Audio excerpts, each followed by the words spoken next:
Ryan शहर का एक आम लड़का था। ना कोई खास खानदानी पस मंजर, ना ही कोई गैर मामूली सलाहियत। लेकिन एक चीज इसके पास थी, मोबाइल। हर सुबह आंख खुलते ही स्वाइप, स्क्रोल, लाइक, स्वाइप। दोपहर में नेटफ्लिक्स, रील्स, शॉर्ट्स। और रात बस्तर पर लेटे लेटे सिर्फ एक सवाल जहन में, क्या यही मेरी जिंदगी है?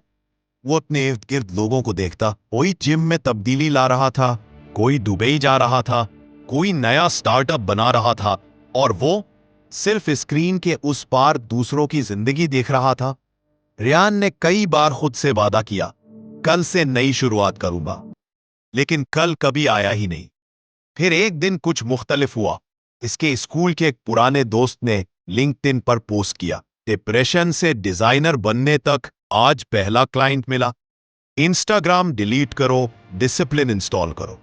यह सिर्फ एक जुमला था, लेकिन रेयान के लिए थप्पड़ की तरह था। सिर्फ एक नोट लिखा, मैं स्क्रोल नहीं करूंगा, मैं खुद एक कहानी बनूंगा।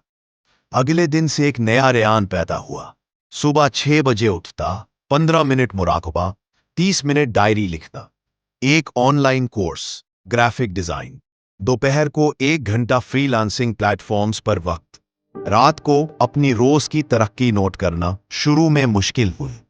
स्क्रोल करने की आदत छोड़ना आसान नहीं था। कभी कभी वापस फिसल जाता, लेकिन रेयान हर बार खुद को वापस उठाता। 1 महीना, 2 महीने, छठे महीने फाइवर पर पहला ऑर्डर मिला, सिर्फ $10 का। लेकिन जब क्लाइंट ने रिव्यू दिया, आपका डिजाइन बहुत पसंद आया, दोबारा काम करना चाहूंगा, रेयान की आंखों में आंसू आ गए, क्योंकि पहली बार किसी ने उसकी मेहनत को सराहा था। वो पैसे लेकर मां के हाथ में दिए, ये पहला पैसा है जो मैंने किसी रेल बनाकर नहीं, बल्कि काम करके कमाई है। रेयान अपने कमरे में आईने के सामने खड़ा होता है, अपने फोन की तरफ देखता है, स्क्रीन खाली है, और कहता है, जिंदगी कोई ऐप नहीं जिसे स्वाइप करके बदला जा सके। जिंदगी एक डिजाइन है जो हम हर दिन खुद बनाते हैं।